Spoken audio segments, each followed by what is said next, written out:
Today I'm going to help you troubleshoot why your printer might not be printing.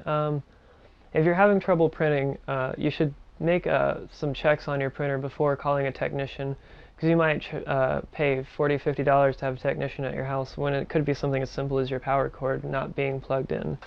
Now here on the back of this printer, the power cable is plugged in, but it's still not coming on, so you should check both ends of your cable and make sure that the AC end is plugged into an outlet as well. This is a very common mistake, and sometimes when moving a printer around, it's very easy for power cables to become loosened and fall out. So always make sure you check that before calling a technician. Keep going. That's really Other common reasons for your printer's power cable not being plugged in could include things such as when you're moving your printer around your workspace, the cables might become loosened and fall out.